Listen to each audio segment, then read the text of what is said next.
se apresenta aí, pessoal, olhando lá para cá, é difícil. Boa noite aí, mestre Alberto Carlos, né, mais conhecido dentro da comunidade como mestre Alberto. Cheguei aqui no Cesarão, eu tinha 14 anos de idade. E o meu segmento se dá início treinando luta livre com o meu velho, né, meu falecido, que Deus o tenha. A gente treinava uma luta livre ali no carpete mesmo, algo bem descontraído, algo bem sem compromisso, né? Mas quanto à atividade física. E essa prática se deu desde muito novo, dentro de casa, ele no segmento da Polícia Militar do Estado do Rio de Janeiro. Então, sempre que ele tinha a oportunidade, que estava de folga, a gente brincava, a gente treinava alguma coisa. E até que a gente veio morar no Cesarão, e eu fui estudar. Eu estudava ali no André Vidal, primeiro ano meu, né, se não me falha a memória, quinta série, eu estudei no André Vidal. E num 7 de setembro daquele, eu vi um camarada lá fazendo uma apresentação, quebrando umas telhas, né?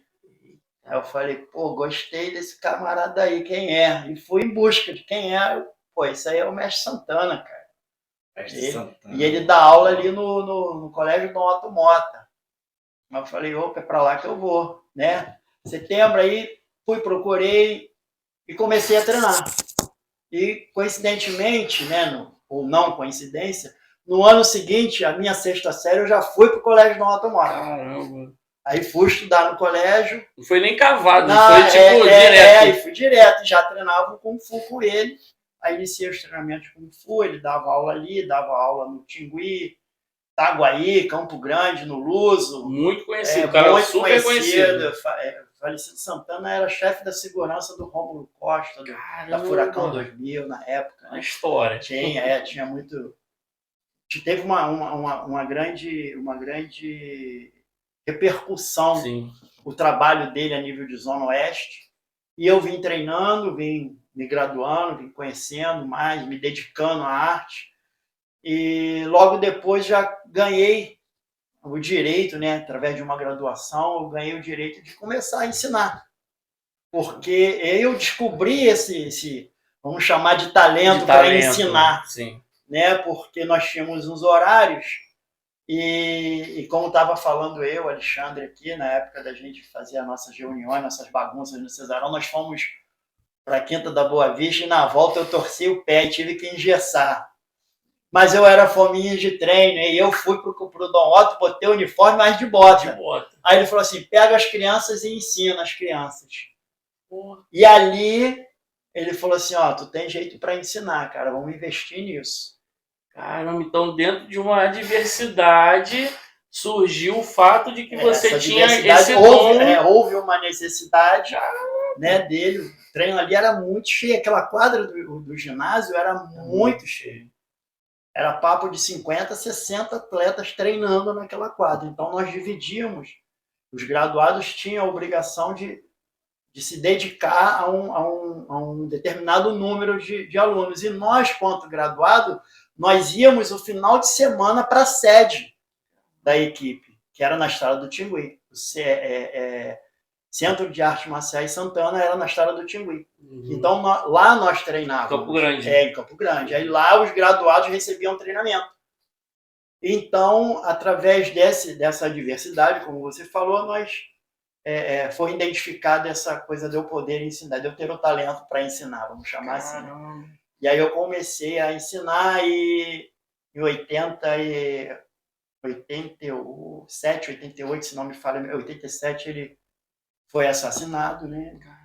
E aí ficamos que nem quando chuta formigueiro, um para cada lado e ninguém se entendia.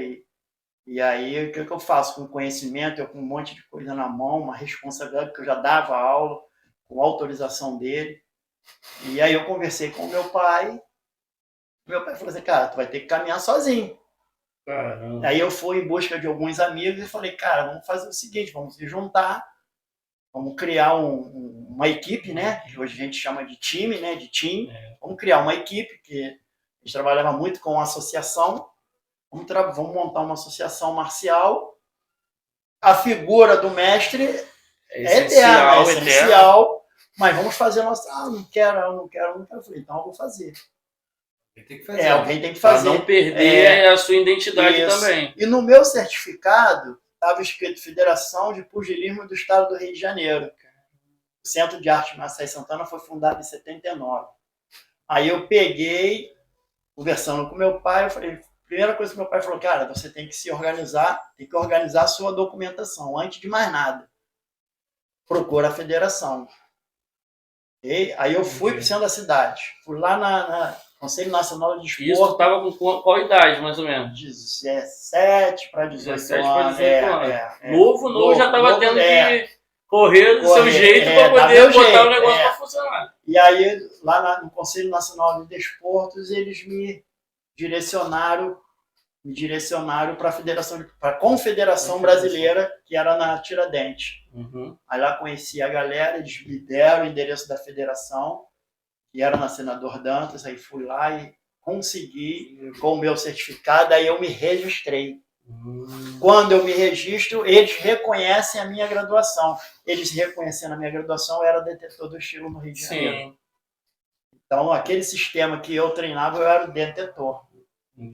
Okay? Mesmo que isso faz toda a diferença no segmento. Faz toda a diferença. Existia um órgão responsável pela administração do desporto na época, né? O karatê, o taekwondo, o judô, todo mundo veio desse segmento da mesma instituição, porque a federação, a confederação, o Conselho Nacional de Desporto é que dava as orientações e cada um foi fundando a sua entidade, né?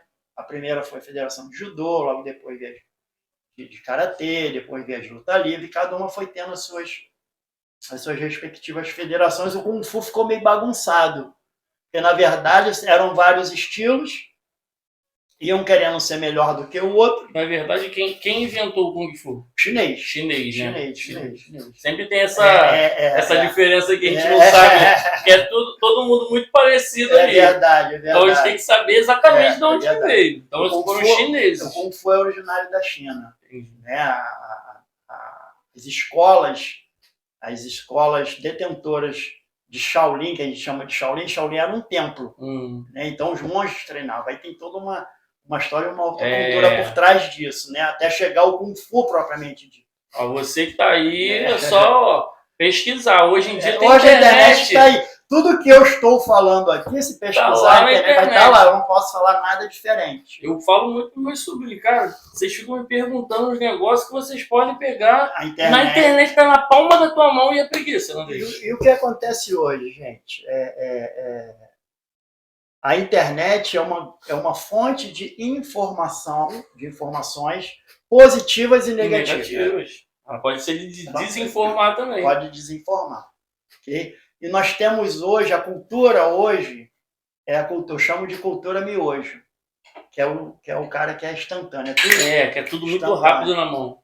Então você vê uma trajetória do Alberto, através do Alberto, aí você vê segmentos de outros grandes mestres. Sim. Eu posso citar vários aqui que vieram quebrando pedra, ok? Quebrando pedra. Não depende de sorte, não é sorte. Sorte é para quem é incompetente. É quebrar pedra mesmo. Aqueles que vêm, aqueles que têm um sobrenome, aqueles que têm uma condição melhorzinha. Sim. Despontou aquele que era guerreiro, lutador, para trocação mesmo.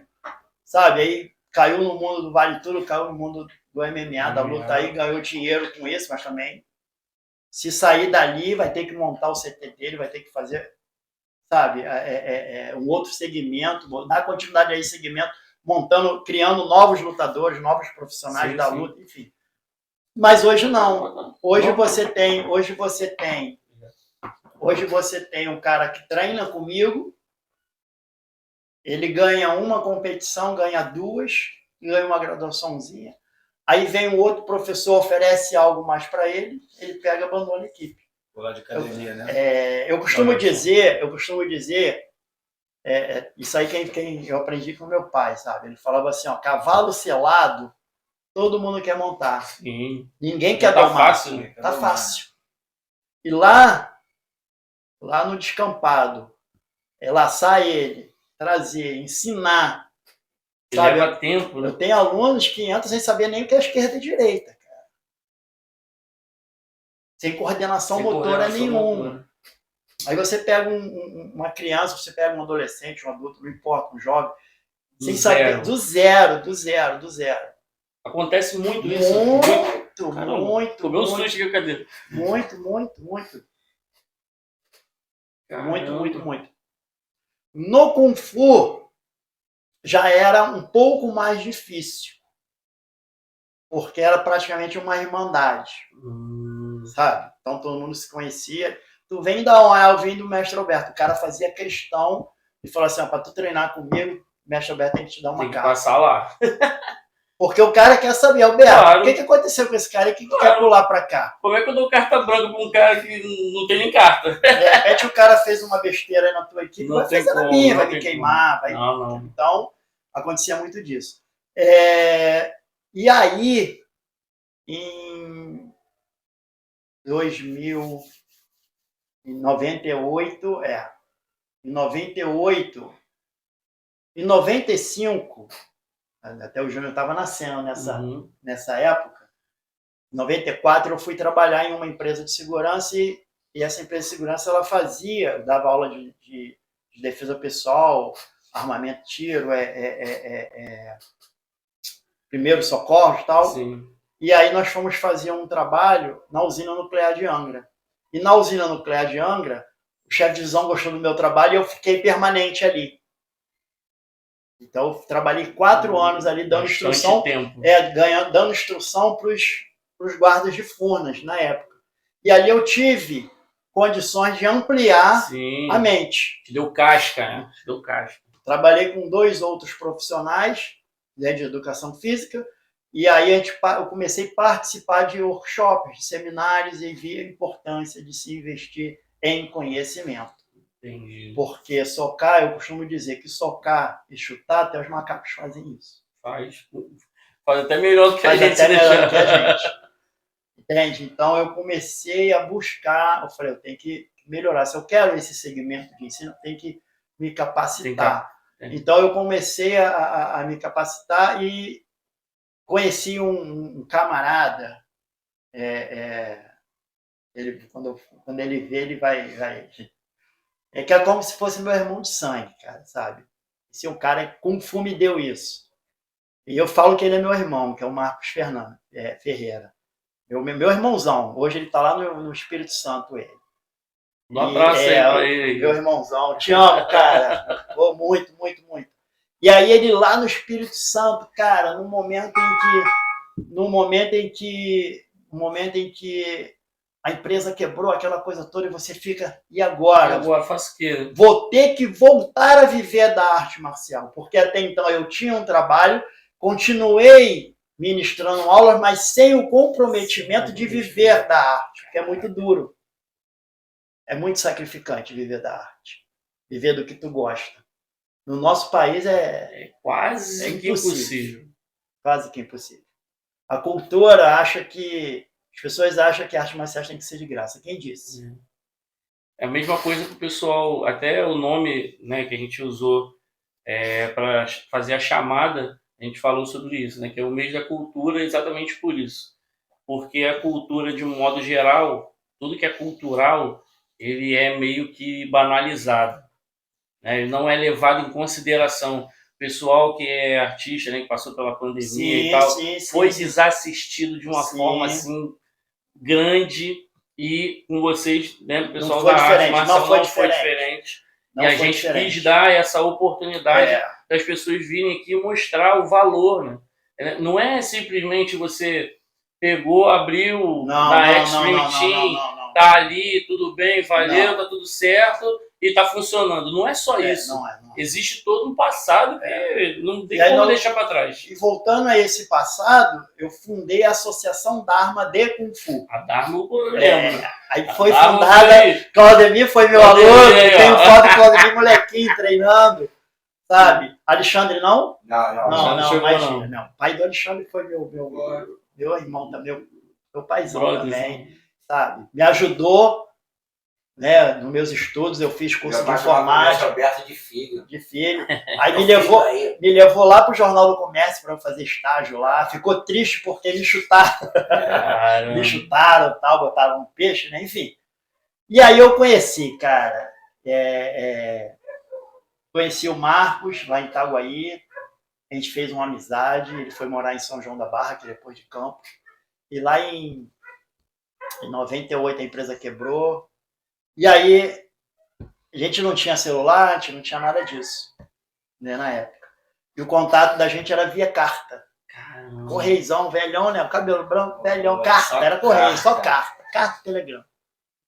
E aí chegou um telegrama dele pedindo um telefone de contato. Aí eu fui, atravessei a rua, fui na casa do falecido Wagner, seu Valdir, Renato, né? Meu irmãozão, Dona Paz. Aí pediu se ela autorizava eu passar o telefone. Ela, claro, meu filho. Era família nossa também. E aí ele me ligou, falou assim, cara, tem um amigo meu, passou 12 anos. O cara passou 12 anos em Nova York. E lá ele treinou uma modalidade que é a tua cara. Tá chegando para inovar. E, pô, ele quer fazer crescer. Eu, você e mais 4 pessoas. E eu falei de você, tem que vir para cá. Eu falei, como, cara? Como é que eu faço isso? Como é que eu vou para São João da Barra duro, bicho? Sabe? Aí ele, não, a gente vai mandar o dinheiro. Eu mandei o número da poupança, eles depositaram, aí eu fui de viagem. Eu e um outro aluno meu, Alexandre. Abração, Alexandre Pires, hoje formado em Taekwondo também. Ele foi meu primeiro preta de Kung Fu, o Alexandre. Qual a idade dele agora? Eu não sei, uns 40 e alguma coisa. Mas vivo. Falei com ele hoje, mandei uma foto para ele. Pô, nessa época eu tinha cabelo. Eu falei, nós tínhamos cabelo preto. Ele começou a rir. Uma foto que eu mandei. Agora só sai branco. Sai branco. E aí, cara, viajei lá, eu conheci o Aiki Jujutsu. Eu falei, que diacho é isso, meu irmão? Da onde veio? Aí vem aquela curiosidade, né? Nunca tinha botado um kimono na vida, era só o uniforme do Kung Fu era diferente. Diferente, né? Aí me emprestaram um kimono, me pegaram uma faixa lá para amarrar o kimono. E aí, quando o cara começou a fazer a movimentação, eu falei assim, pô, mas eu conheço isso aí, cara. Aí ele, não é nada assim tão invisível para mim, isso aí é Shiná. Aí o sensei olhou assim, tu conhece Shiná? Eu falei, pô, sou graduado de Kung Fu, Shiná Kung Fu. Shiná é do Kung Fu, é autodefesa do Kung Fu. Ele, pô, legal, e comecei a treinar com eles, aí voltamos outras vezes, nos formamos. E aí, em 99, agora dia dos namorados, dia 12, eu completo aí alguns anos de formado. Formei em 99, né? Alguns anos de formado. Muitos. E aí, como eu falei, o conhecimento, aí você vai buscar. Eu falei, bem, sou preta. E aí? O que eu faço ordem de graduação, como é que é isso? Aí comecei a pesquisar, comecei a buscar. E aí fui entendendo que existia 2 linhagens, a Daitoryu, a Butokukai, enfim. Caramba. Sabe? Aí quem é que era dessa escola, quem é dessa, aí descubro que um grande amigo, o mestre Gino, abraço. O mestre Gino é uma biblioteca. Biblioteca ambulante. O cara é autodidata. O cara é fera. Sou apaixonado por ele. O filho dele, vi pequeno, Pablo. Enfim. Também mestre Gino, Shihan e Gino, um abração também. Pablo. Conheci, né, trocamos conhecimentos, me orientou o que eu deveria fazer, e aí comecei a ensinar. Sabe? Aí dentro começou uma outra modalidade também. E dentro disso, no Kung Fu, nós temos o boxe chinês. Que hoje o que a gente conhece de Muay Thai, se você pegar toda a história, estrutura e tudo mais, como foi. Aí as pessoas vão entender. E naquela época, se treinava muito boxe tailandês. A gente não conhecia Muay Thai ainda. Meu tio era do exército ali em Campos Afonso, ele fazia também. O boxe tailandês. Então você tinha aí o mestre Narani, o Nélio Nage, que foi o percussor, o mestre Luiz Alves, o Molina. Então você tinha uma galera já que era todo mundo do taekwondo e precisava treinar uma movimentação de punho. Então pegaram o boxe. Então naquela época eles se reuniam e cada um que tinha um conhecimento vinha. Só que Nélio foi buscar conhecimento.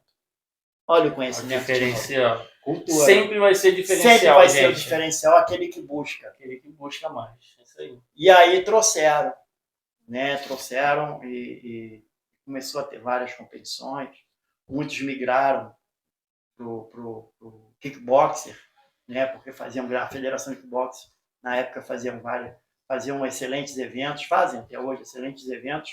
E aí naquela época criaram a modalidade Thai Kick. Então a galera do boxe tailandês começou a migrar para lá para poder treinar, até que os estados começaram a fundar as suas federações. E aí o mestre falecido Luiz Alves,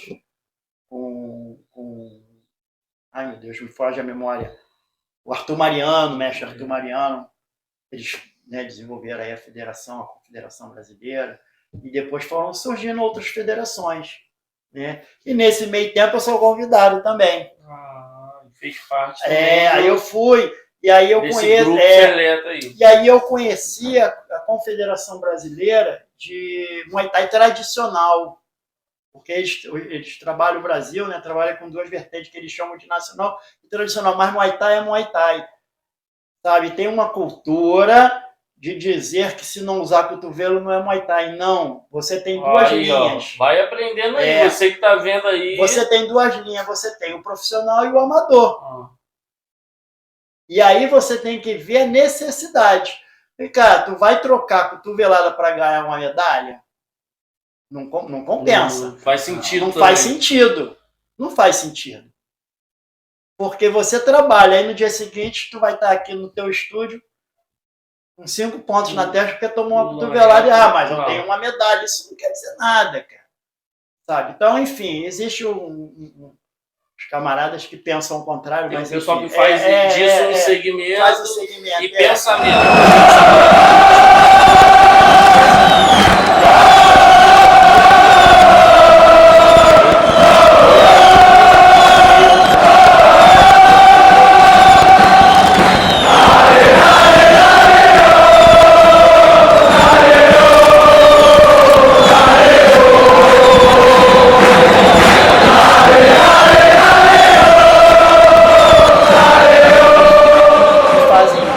Eventos.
campeonatos brasileiros, e aí vai.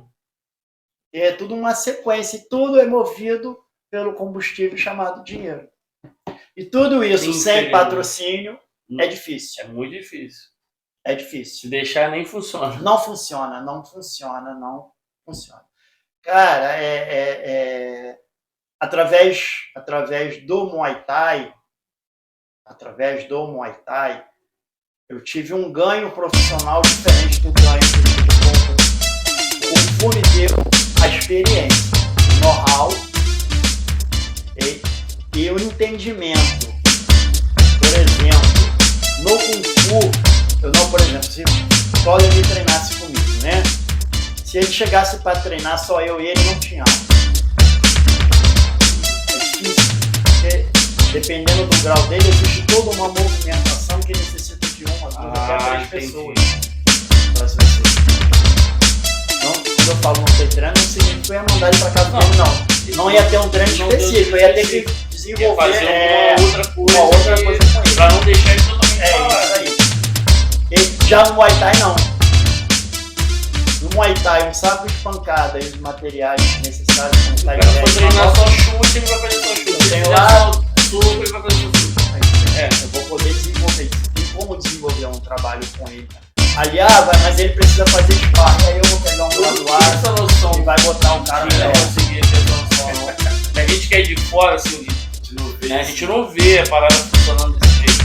Só literalmente quando um mestre, uma pessoa está aqui para poder mostrar mesmo que a gente consegue entender como funciona. Dentro desse segmento, então o Muay Thai conseguiu abrir a minha mente e falar assim, pô, dá para viver. Dá para viver. Então aí eu saí, porque na verdade, no Muay Thai é treinador. Como é que funciona? Você tem 2 linhas, ou você é amador ou você é profissional. E não tem graduação na Tailândia. Na Tailândia, crianças de 10, 11, 12 anos já tem 50 anos. Cada esquina lá tem um campo, tem um ringue montado, a aposta, o cara vai lutar, vai ganhar um dinheiro dele para comprar comida e levar para a família. Como aqui no Brasil, normalizado como o futebol é a cultura aqui do nosso país. Para eles é a luta. Quando vem para o Brasil, existe a necessidade de se colocar graduações. A nacional segue uma linha e a tradicional segue uma outra linha. Eu sigo a linha da tradicional. Por que tu segue a linha tradicional? Porque eu vim com cultura, eu sou tradicional. Tradicionalista de formação. E aí eu utilizo essa mesma técnica. Quem acha que não tem grande matéria, tem muita matéria para se passar. E através do Muay Thai, eu consegui entender isso. Que dá para se viver, mas é muito sacrificante ainda. Por quê? Existe uma coisa chamada comprometimento. Então você está treinando Muay Thai. Se amanhã você entender que o Muay Thai não é essencial para você, você abandona. Caramba. E aí você tem uma planilha, você tem um planejamento. Pô, tantos alunos multiplicado por um valor, aquela coisa toda, cada um que sai é menos um na receita. Então o profissional da luta, ele sempre tem que pensar que ele tem que colocar todo mês um determinado número de alunos novos para poder suprir aqueles que estão saindo. E aí ele como se fosse uma empresa fazendo capital de giro, né? Entrou algum dinheiro a mais, eu não vou usar para o meu bel prazer, vai ficar ali para poder eu girar. E aí você tem que inventar. Onde você faz evento, porque aí você faz evento, e aí você faz exame, aí você promove seminários de arbitragem, você faz cursos e você vai se qualificando para poder depois qualificar e cobra por isso. Entende? E aí aquilo que eu iniciei. E aí como é que eu levo atletas para disputar um evento que acontece todo mês? Então vamos lá. De julho a dezembro. Ok? Eu tenho aí 5 meses, né? 5 meses. Eu tenho 5 meses. A inscrição, R$80. E não é só a inscrição. Eu tenho que ir... Aí, como é que você chega lá na Tijuca? Transporte, né? Ou seja Uber, ou seja ônibus. Ou de trem, não interessa. Tá gastando. Tá gastando. E aí, você chega lá para fazer uma pesagem, aquela coisa toda, a tua luta é a 80ª, 50ª, e aí tu fica com fome? Não. E toma de alimentação. Isso tudo é custo. Gera. Então, quando você desenvolve eventos, quando você desenvolve curso, você acaba ajudando um aluno, ajudando já dois. Vai fazendo essa manutenção. Já dá para fazer essa manutenção. Sabe? Eu fiz um evento, tinha ingressos antecipados. Eu cheguei para o meu atleta e falei assim, ó, vende tantos ingressos para que esses ingressos vai gerar receita para você pagar a tua inscrição para lutar lá na liga. Se vira, meu irmão. Vende. Pega as tuas medalhas. Pô, tive 2 atletas, pegaram medalhas, pegaram tudo e foram para a rua. Pediram, fizeram rifa. Se tiver com vontade mesmo, vai cair para dentro. Aí você vai, você não pode chegar num evento grande de qualquer jeito, aí você faz um uniforme. Aí você, no meio da luta, você faz amigos. Aí eu tenho o cara que fabrica as minhas camisas. Pô, cara, me ajuda aí. Qual é o menor valor que tu pode fazer para tantas camisas? Ele X. Falei, bota a tua marca. Botando a tua marca. Ele X ainda tiro mais isso daqui ainda. Assim, e isso vai te dando respiro. Vai me dando respiro. Agora, tu imagina, ele me dá esse desconto. E eu consigo patrocinadores para colocar atrás dessas camisas, é o que eu pagaria a inscrição deles o mês todo. Mas aí você chega dentro de um conjunto onde você cresceu, onde você começou a ensinar uma modalidade marcial quando o CSU nasceu. Existia capoeira, Karatê Brasil, com o mestre Elber, Maristela com jazz e eu com Kung Fu. Era só a gente. Lá no CSU. Lá no CSU. Todas as salas cheias. Todas as salas cheias, né? Lotado. Eu dava aula de graça. De graça. Era de graça. Aí, do CSU, né, aí veio a morte do mestre, aí fundei a Associação Dharma, aí comecei a alugar espaço e começamos a expandir. Okay? E aí você chega num comércio dentro do conjunto, pede pro camarada 50 pãezinhos para você, eu não vou citar nome da padaria nem nada, porque ele vai ver ou alguém vai ver, vai saber quantas padarias nós temos dentro do Cesarão, exatamente. Vai saber que um deles me negou. E aí você pede 50 pãezinhos para que você possa, depois da pesagem dos atletas, você dar um pãozinho com queijo. E o cara fala para mim que não pode. Você chega na farmácia, você fala para o camarada assim, eu preciso de 2 rolinhos de esparadrapo, uma pomada Nebacetin, pode ser a genérica, que é só para estancar sangue, e gazezinha. Coisa simples. Não posso. E aí, quando tem, não menosprezando, né, o pagode ou os bailes da antiga, tu vê lá o cartaz, tu vê a publicidade dos caras. Tem. Tu vê a publicidade dos caras. Então não tem lógica. A cultura do conjunto é dessa forma. Infelizmente, funciona dessa forma. Então é muito difícil. Então, por isso, mais um motivo de eu fazer evento dentro do conjunto, numa quadra, que seria, da comunidade mas quem cuida sou eu. Quem botou o portão sou eu, eu que cuido. Se tem 2 portões dentro da quadra, sou eu. Vamos usar à noite, eu que boto a luminária, eu boto tudo. É eu que sei quando falta água na escola, quando acontece alguma coisa, a direção, Alberto, me ajuda. Eu que ajudo. É praticamente um zelador da escola.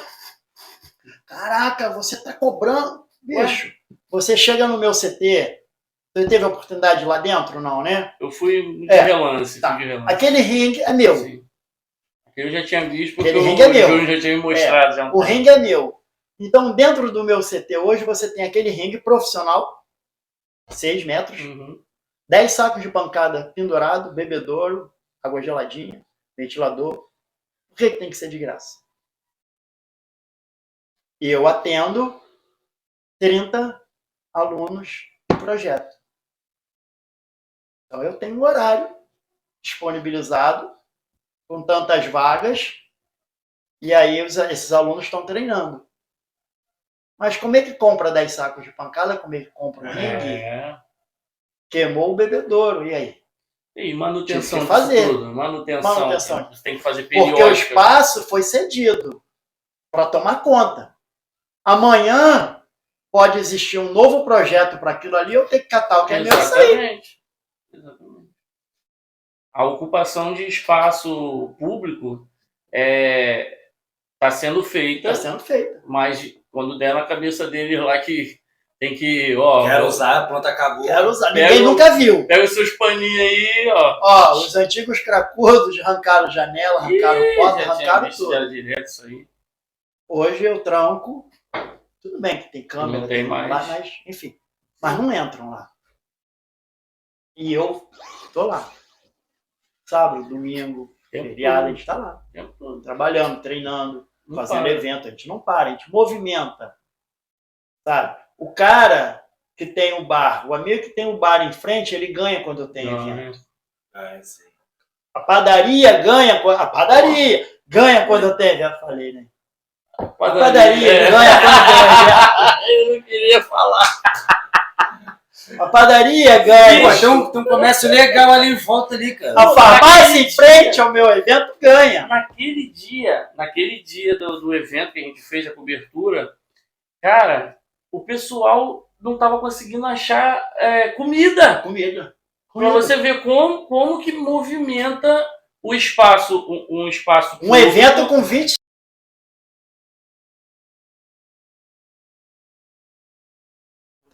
Tá maluco, mano. E detalhe, tinha um pessoal lá dentro vendendo, não tinha? Tinha. Pai de aluno que me ajuda. Aí. Roberto, o que tu ganha? Eu ganho um brinde depois. Eu adoro uma batata frita. Ele manda pra minha casa minha batata frita. Tá, me dá meu salgado e me dá os filhos dele para me ajudar, que eu amo os filhos dele como se fossem os meus. Como se fosse meu. Me ajudam muito.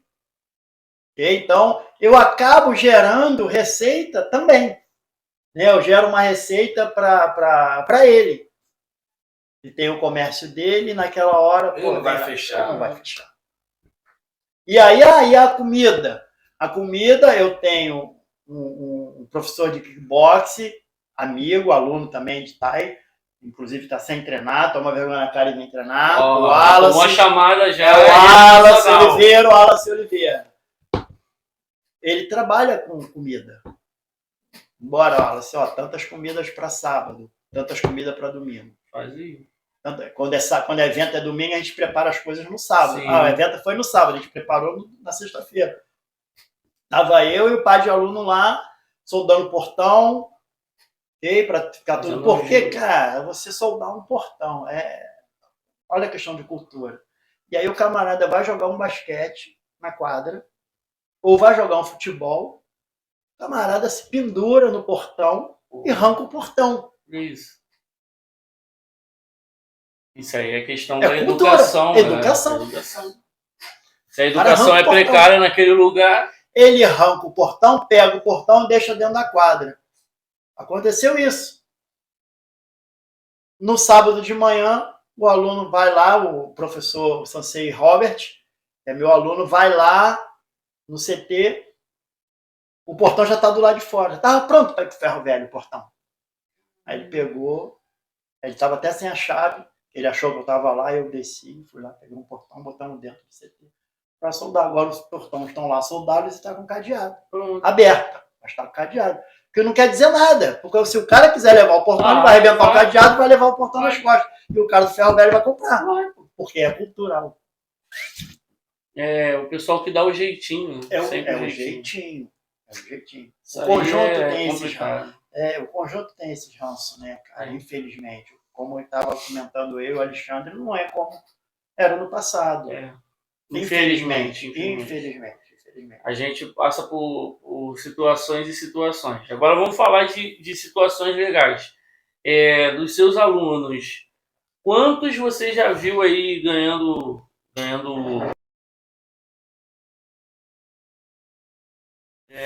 Sim, eu tenho. Ó, hoje eu tenho. Vamos lá, eu tive dentro do Kung Fu vários faixas pretas formados, que foram campeões na época de eventos entre amigos, né? Que não tinham grandes eventos de grandes expressões. Eles faziam um chamado interclubes. Nós fazíamos interclubes, eu mesmo organizei. Eu estou nessa coisa de organizar eventos desde de 90. Eu fiz a Copa Santana, fiz a torneio Dharma Open. O Dharma Open, você pegava o cara do Karatê, do Kung Fu, do Taekwondo, juntava, tinha uma regra que eu chamava de freestyle e botava todo mundo pra sair na mão. Não tinha ringue, não tinha tatame, era bola lá, o ginásio do Alto Moto me patrocinava, me emprestava, né? Aí tem lá... Acho que eu peguei ainda umas 2 lutas dessa daí. Aquela circunferência do futebol de salão, aquilo ali, ó, meu irmão, não pode passar dali pra lá, se sair 3 vezes tá... Caraca, não vale socar o nariz e chute no baixo vento. Fechou, fechou, e o pau quebrava. Era desse jeito. Então, eu tive vários campeões da época. E falando de Muay Thai, eu tenho 3 pretas, né? 2 atuantes, um não atuante. E hoje hoje um já é mestre, né? Que é o Luiz Luquel, que é um dos diretores, é diretor de marketing da Liga Brasil de Muay Thai. Tem o Davi, que é preta, estava preparando para ir a mestre, mas depende de uns detalhezinhos, porque tem umas questões que têm que ser cumpridas para ir a mestre. Sim. Então são os 2 atuantes, cada um com a sua equipe, mas são membros Extreme. Entendi. Porque a Extreme nasce da importância de se ter várias equipes para se fundar a Federação de Cultura do Estado do Rio de Janeiro. Caramba, olha o trabalho. Porque a Associação Dharma era um nome. Sim. Mas chegou um momento que eu olhei para um lado, olhei para o outro, eu não tinha ninguém no meu lado. Eu não tinha. Eu ajudei um monte de gente, sabe? E aí, Extreme seria o nome de um evento. Eu ia fazer o Extreme Fight Night, uma parada assim que eu ia montar. E quanto cristão a gente ora, né? E aí eu comecei a orar, Deus me deu direcionamento e tudo se faz novo. Não tem como você trilhar um novo caminho com a mochila cheia de coisas velhas. É a reciclagem. E eu peguei e encerrei. Eu falei, bem, a Dharma vai até aqui. Uma equipe de 30 e poucos anos, 35. Muito tempo de estrada. Ela existe, porque tem um estatuto. Eu lembro tu ali nessa casa aqui. Aqui mesmo, nessa calçada aqui, lá mais para trás. Casinha ali. E aí eu fundei Extreme. Por que Extreme? Porque extremo. O extremo de encerrar uma equipe de 35 anos. E eu falei, vou começar do zero. Nenenzinho de novo. Tu vai começar do zero. Eu falei, vou. E aí começou a treinar. Eu, minha esposa, minha filha, meu filho, 2 casais da igreja que me perturbaram. Para dar aula de Muay Thai, que eu não queria. Eu já tinha desistido do Kung Fu. E porque é o que eu falei, o instantâneo, as coisas têm que ser imediato. Kung Fu você tem que estudar. Eu sei porque eu vi no Netflix, eu vi toda a trajetória de vida do Bruce Lee. Isso. Foram 50 capítulos, mano.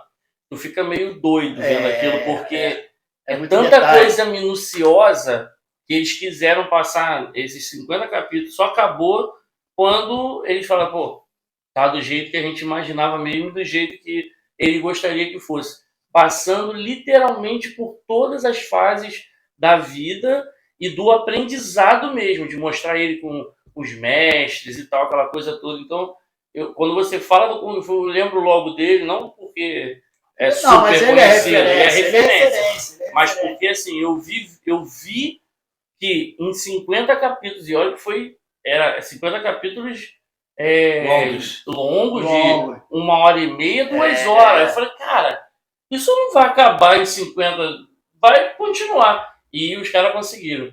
E ele literalmente falava isso o tempo inteiro. Não adianta eu querer aprender algo novo se eu não conseguir conhecimento sobre aquilo, se não tiver uma pessoa para me mostrar exatamente cada pedaço. E quando tu fala, eu lembro logo disso. É isso aí. E aí eu criei a Extreme, né? E vim. Comecei do zero, iniciar ali, ó. Vamos lá. Fui montando. E aí foi tomando forma. Gente. E vai tomando forma, e a coisa foi crescendo, aí eu comecei a fazer evento. Eu falei, pô, o evento tem que ter o nome da equipe. Então vamos criar o Extreme Combat. Fortalecimento da marca, né? Extreme Combat. E através do Extreme Combat nós fizemos o RKK, Rio Combat Kickboxer. Aí aluguei um ringue, na época eu não tinha, aluguei um ringue de um amigo meu, do Jorge Turco também, grande mestre, Jorge Turco. Falei, cara, o cara tinha fechado comigo no sábado. O evento no domingo. No sábado o cara fala pra mim, não tem como te alugar o ringue. Caraca! E como é que faz com tudo? E aí tu liga pra um, tu liga pra outro, aí porque eu já tive o ringue, né? Aham. E aí quando eu fui embora eu vendi o ringue. Falei, cara, e aí? E aí ligo pra um, ligo pra outro, tá alugado, tem evento, tá alugado, tem evento. Aí liguei. Vai batendo desespero. E aí liguei ele tava no evento, ele tava nesse último evento, Francisco Debrão, de bigodão, assim, com cabelo amarrado, gente da melhor qualidade também. E aí ele, pô, cara, eu te empresto meu ringue. Caraca, olha mas isso. tu tem que vir aqui. Né? Tem que vir aqui na minha comunidade espanhol. Eu falei, vou não. Onde é que era? Lá pra Ribeira da Pedreira, lá pra aquele lado lá, eu falei, vou não. Até tentei, mas quando eu falei onde era, 2 caminhões, eu falei, cara, tu não arruma um caminhão aí pra trazer e depois vir buscar, porque é muito mais fácil. Sim. Não tem ninguém. Eu falei, pô, cara, então vou deixar passar. Aí veio, pum, Jorge Turco. Jorge Turco, eu preciso de um ringue. Ele, pô, cara, o ringue que eu tenho não é o oficial. Eu não alugo. Mas como é pra você, não tem jeito. Pra você eu não vou falar não. Tá lá em Sepitiba. Vai lá. De casa, praticamente. Vambora, arrumei uma picape aí, uma Kombi, aí na porta dos prédios amarelos, fiz o frete, partimos pra lá, pegamos. Aí montamos, o evento saiu. Veio uma equipe de São Paulo. Nós fizemos o Rio São Paulo nesse dia. A menina até se sagrou campeã. A menina que veio de São Paulo. Ficou muito, lá no ginásio do Alto, ficou muito bem feito o evento. Botei cinturão, né? Tem o Bomba que morou aqui dentro, foi meu aluno de Kung Fu, Alexandre. Hoje ele faz os cinturões. Então, quando eu faço evento que preciso de cinturão, é com ele. Não, é ele. Ele aparecer agora. Eu tinha evento naquele dia. Eu não posso comprar de outra pessoa. Tem que ser dele. Isso a gente sempre conversa, né? A gente quer dar. Não. A gente pode ter tantas opções lá de fora. Sim, mas se você for tem que honrar ele. O teu de casa. De casa, cara. E aí nós fizemos esse evento ali com top. Eu falei, velho, estamos no caminho. E aí comecei o Extreme Combat. Fazer o outro. Então, e isso vai meio que como uma broca, né? Que ela vai literalmente adentrando a lugares que você nem consegue mais imaginar que tá batendo aí, ó. Tá chegando aí. E é legal assim, que todo evento tem as equipes que já estão acostumadas e o evento ganhou uma credibilidade, né? Nós ganhamos uma credibilidade, as pessoas fazem questão de vir para os nossos eventos, como tem pessoas que nunca vieram e pedem, pô, dá uma oportunidade aí, cara, para lutar no teu evento. Pô, mestrão, ainda tem vaga? Nesse último agora, tinha gente até de Japeri, velho, né? Lembra? Caraca, é muito maneiro isso. Então, enfim, e aí você vê o que o esporte faz. O movimento dele é avassalador. E abre porta. Ele leva atletas aonde poucos segmentos profissionais vão levar. Se não for o mundo da luta, Ele abre porta. É ingrato. É ingrato. A gente espera um dia que a política consiga, né? Existe aí, existia o projeto pode tornar uma profissão, profissional de artes marciais. Dentro da escola, né? Ser profissional da luta. Porque quando você é profissional, você Pessoa te olha de forma diferente, sabe? Quando eu falo ser profissional, eu falo de ser profissão reconhecida pelo Ministério do Trabalho. Para você ter uma CLT mesmo, funcionando ali, em vapor. Por exemplo, com toda a graduação que eu tenho, quando eu dava aula na usina nuclear, a empresa me contou instrutor de defesa pessoal, sim, porque instrutor é profissão. Você é instrutor de quê? A defesa pessoal. Mas isso rebaixa teu salário. Cara, entendeu? É muito engraçado. Você vai dar aula de defesa pessoal num curso de formação de vigilante.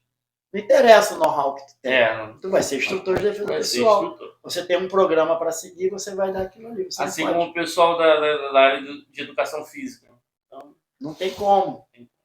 Entendeu? Então, existe esse desejo aí. Para isso acontecer, tem que ser formado sindicatos em cada estado, e aí a coisa funcionar, enfim. Mas no mundo da luta existe uma coisa chamada vaidade, sabe? A vaidade. O miojo, né? Porque é instantâneo. Hoje o cara que é concorrente, que é meu concorrente, né? Vamos chamar assim, não estou dizendo que isso é uma realidade com o Alberto, não, mas é realidade com outros profissionais. Funciona para outras pessoas. O amigo tem um concorrente do lado dele que o cara é aluno de um cara que trouxe esse cara para lutar no evento dele. Acontece tipo... E aí, esse meu amigo tem anos de estrada, o cara tem anos, quando eu falo anos de estrada, só a Dharma tinha 35. Sim. Décadas, né? E o camarada ontem, sou professor. Caramba. Não, outro dia eu tava conversando com o Cremata que os faixa preta de hoje em dia não rasgam o kimono. Não rasga, sai, não sabe. Não é como antigamente, não é. Eu não posso, eu falo para eles, eu falo para os meus alunos, alguns pais que ficam sentados lá assistindo o treino, que se eu ensinasse do jeito que eu treinei, eu estava preso. Hoje em dia... Hoje em dia, se eu ensinasse do jeito que eu ensinei dentro da Dharma, eu morro de fome, cara. Eu morro de fome. Mas se forjava homens. Sim. Com certeza. Se forjava homens ali naquela época. Não tem, vem cá, problemática. Faz uma diferença. Faz uma diferença. Mostra. Hoje eu posso ser rígido, posso ser enérgico, ok?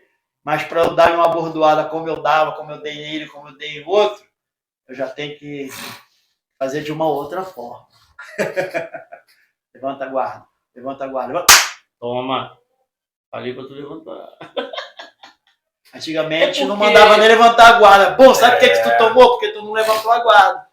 É porque antigamente também, eu acho que é muito disso, né?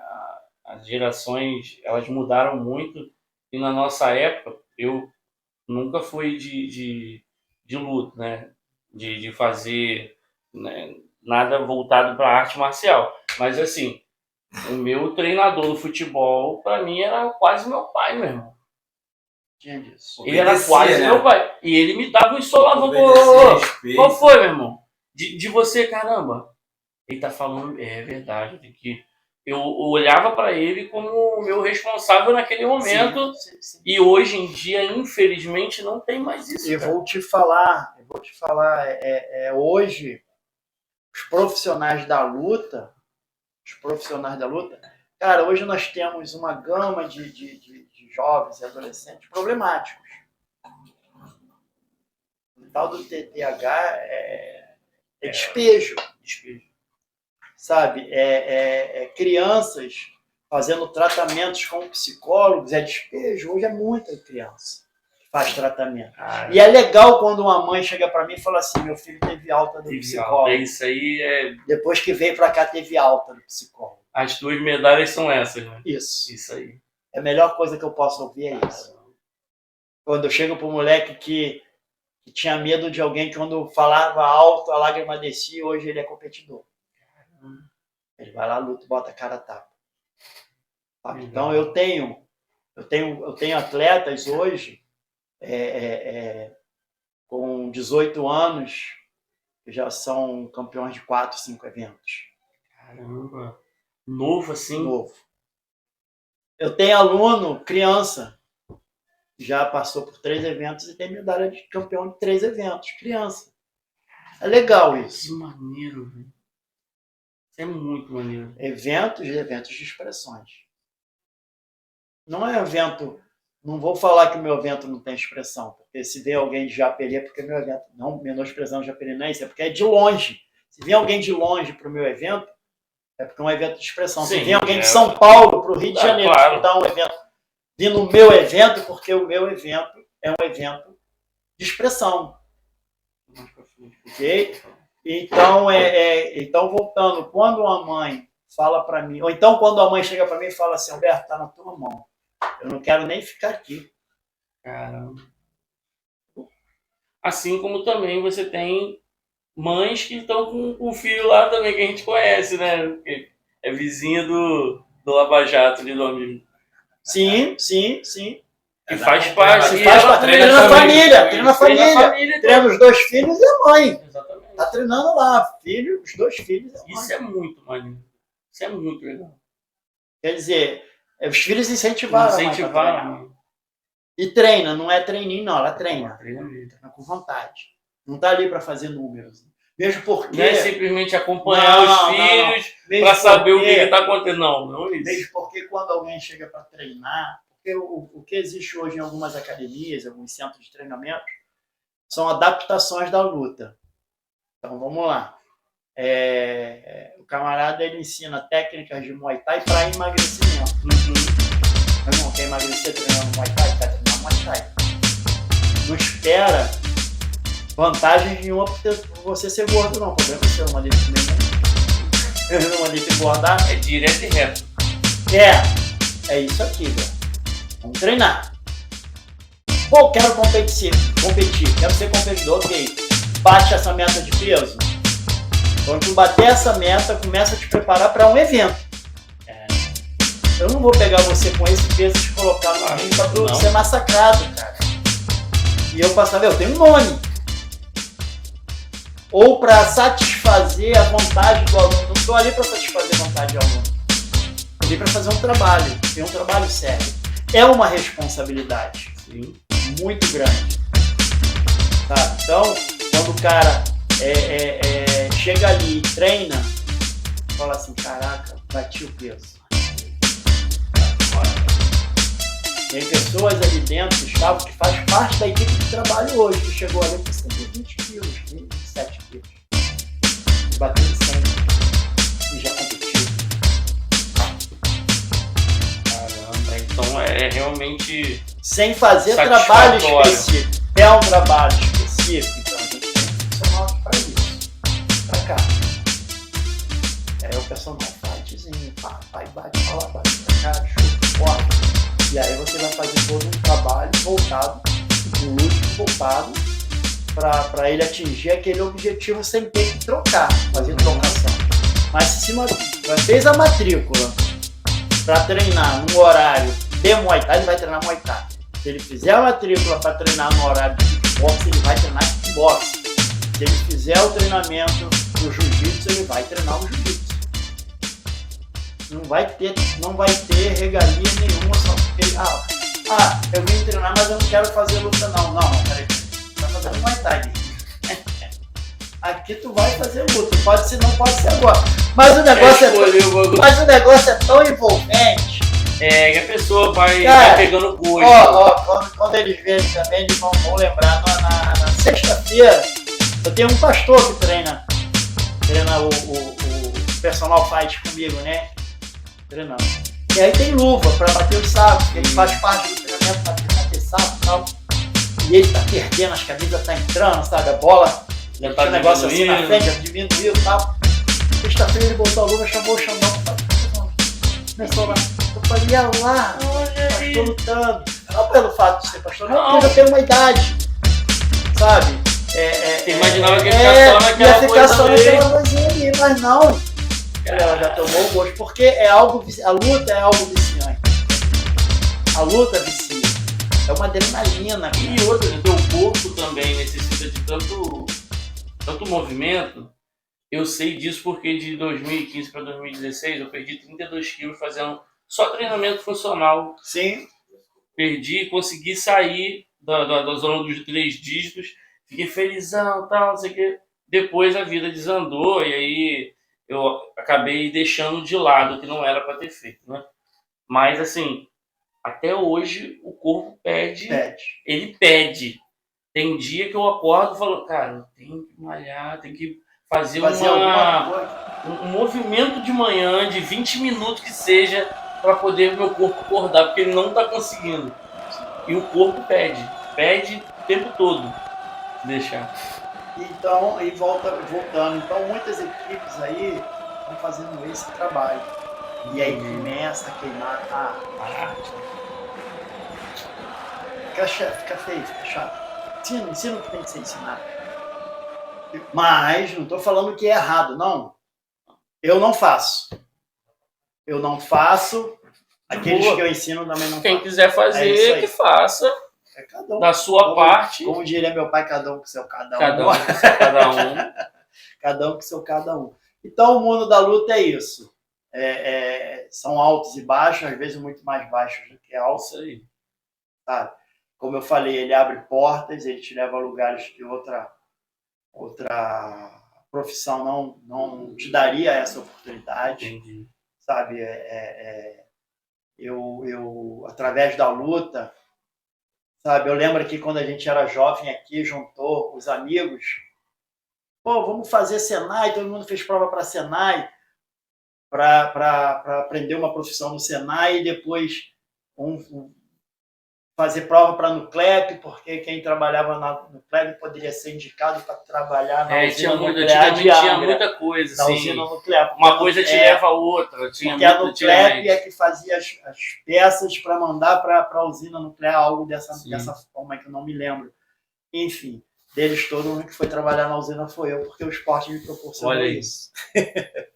Fazendo algo totalmente... diferencial. Cara, isso aí não é para mim, cara. Sabe, isso aí não é para mim. Isso é para mim. Essas paradas de ferramenta, para mim, é hobby. Entendi. Não viver disso. Não era para mim. Caramba. Okay? E através de... Aí que vem a questão, né? E através disso, eu tenho a oportunidade de falar de Cristo para o aluno, falar do amor de Jesus, falar de arrependimento. Vai abrindo espaço. Vai abrindo espaço. O esporte, como eu falo, o esporte leva você a vários lugares. E através do esporte você atinge o coração da pessoa. E através do esporte eu posso fazer o meu papel de evangelista, que é evangelizar. Falar do amor de Cristo para eles, através do esporte. Nenhuma outra profissão te dá essa abertura. A abertura é difícil. Não dá. Por quê que não dá? Porque as pessoas falam, o Estado é laico. Ok, mas no meu CT quem manda sou eu. Não quer ouvir de Cristo? Porta na rua.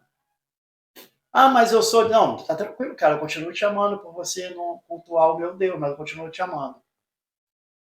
Ok? Mas você vai ouvir falar de Cristo. Tá aqui, vai ouvir. Tá aqui, vai ouvir. Porque a Extreme é um nome. A empresa é Instituto Cristão de Educação e Cultura. O CNPJ é de um instituto. Que é a mantenedora da Extreme. Ponto final. E isso não vai mudar. Não vai mudar. Quando você recebe a ficha de inscrição, tá lá, Instituto Cristão de Educação e Cultura. Lá. Não interessa. É isso. É isso. Você pode ter um monte de outros segmentos ali. E tem amigos. Nada. Isso não quer dizer nada. Eu tenho amigos que eu amo. Que eu amo. São meus amigos. Abraço. A gente se... Tava lá no domingo. O Cavalo é um deles, sem vergonha. Sabe? Mestre Cavalo. Mestre. Não é professor, é mestre. Faço questão. Isso aqui é um mestre. Sabe? Porque ele fez por onde chegar ao mestrado. Sabe? Cada um daqueles ali eu faço questão nos meus eventos apresentar. Falar assim, isso aqui é assim. Sabe? Porque às vezes ele está num local, erro, cara. Meu amigo que vem de Japeri, longe. Esquecido. Esquecido lá, cara. sabe? Às vezes o cara quer trazer 10 atletas, mas só pode trazer 5. E isso me incomoda. Caraca, eu queria os 10 atletas dele, cara. Se eu tenho um patrocínio bom, pô, meu irmão, traz os 10 Traz atletas. aí, vou cobrir isso aí. Porra, Vambora. faz isso daí, cara. Já faz toda a diferença, né? Faz a diferença. Pô, bicho, olha só, a inscrição é R$ 80, mas se trouxer tantos atletas, sai a 50. Quebra, pronto. Tem como? Fica melhor para você. Sabe qual é meu desejo para o próximo evento? É o valor que eu cobrar de inscrição do atleta, eu reverter um percentual para o professor. Pô, cara. Esse é o meu desejo. De um tempo para cá que tem acontecido agora no futebol, né? Da comissão técnica e o técnico ganhar também a medalha. Antigamente os caras não ganhavam nada. E eu ficava assim, gente, não é possível que o trabalho desse cara não mereça uma medalha. Não é possível. São quantos atletas? 45. Os caras nem entraram em Pô, campo. aí não podia fazer mais 5, não. Safado que ficaram. Igual os doidos no sol, na chuva. É verdade. Pô, cara. É uma coisa simples. Simples. Entendeu? E acontece mais ou menos isso, pelo que você está falando aí. E não diferente de tudo que acontece nesse nosso mundão chamado Brasil, você tem os peixes. Uhum. Entendeu? Eu fui numa academia grande, de nome, dentro do Recreio, de nome. Sim. Cara, Deus mostra umas paradas assim muito loucas. Louco. Quando eu olhei o ringue, tava lá, placa de patrimônio da Prefeitura do Estado do Rio de Janeiro. O dinheiro que esses camaradas têm, não precisava eles ter um ringue da Prefeitura. Não precisa, que isso, velho. Tinha. É vergonhoso, velho. É vergonhoso isso. E aí tu chega para um vereador... Acima de 5 dígitos e miseravelmente tirando dinheiro de quem poderia. E aí você chega para um vereador e pede ajuda, o cara não te ajuda. Ele tem isso aqui na mão, cara. Canetada. A verba que a gente tem aí, que a gente pode mexer. Quanto custa o teu evento? Para tu não cobrar entrada e não cobrar nem inscrição. Quanto sai teu evento pagando todos os profissionais que trabalham e o teu trabalho por organizar? Quanto sai? X. Toma. É isso que falta. Eles se apropriam do que não é deles de verdade. Verdade é isso. Tem um equipamento da prefeitura que você faz evento ali, não te cobram nada financeiramente. Mas te exigem tanta coisa. Você até desiste. Eu desisto. Não vou fazer, não. Não vou fazer nada, não vou. Te exige tanta coisa. Foi feito um evento nesse espaço que me cobraram R$600 para comprar papel higiênico. Ah, cara. Gente. É deprimente. Gente. Deprimente. Ano que vem eu vou estar me formando em história. Sabe? Eu vou escrever um livro, brother. Eu tenho a história do mundo de artes marciais para contar. Imagino que sim. Cara. 600 conto. É muito papel higiênico, meu irmão. É deprimente. É deprimente. Você ia bancar minimamente uns 6 eventos pra frente. Só você fazer 600. Cara, não era mais fácil, eu te alugo espaço pra você. Não me interessa o que ele vai fazer com os R$600. Olha só, Roberto, existe um custo aqui. É uma taxa. Prestar uma taxa. R$600. Sim. Não. Ainda assim seria mais barato para poder usar o espaço. Tu não vai gastar com água, não vai gastar com luz, não vai gastar com um monte de coisa. E detalhe, não pode cobrar entrada. Aí. É muito difícil, cara. É muito. Em todos esses anos, eu te falo, infelizmente, acabou, que era o Colégio Dom Otto Mota. Sabe? Desde a época do Seu Francisco, veio o Zezinho Zaib, e veio o Juan, e agora o Juan Zaib, que foi o último administrador, né? Eu tinha um ginásio na minha mão. É. Agora acabou o colégio. E mexe rolava uma paradinha. Tudo lá. pertence à faculdade. Deu para eu ter acesso agora àquele colégio, aquele ginásio, não sei. Mas não tem ginásio melhor em Santa Cruz, porque é no centro de Santa Bem no Cruz, centro, igual né? com o Automóvel. Com 2 arquibancadas, com vestiário, com tudo. Não É tem. show. Não tem um local melhor. Que te atenda dessa Que me forma atenda, que é. o lutador precisa. Precisa. Você precisa do mínimo de conforto Sim. para o atleta. E vai esperar a luta dele chegar. Toda vez que eu faço evento, eu penso primeiro no atleta. Sim. Quando eu peço ajuda a um pai, ofereço alguém para colocar uma cantina dentro do meu espaço de evento, eu estou pensando no atleta, eu não estou pensando nisso. Não estou pensando no meu brinde mais tarde. Não é isso. Claro que não. Eu estou pensando que o atleta... Isso aí é tudo... É uma consequência. Consequência. Eu penso nisso. Quando eu peço comida a um determinado fornecedor, eu estou honrando aquele fornecedor. Claro.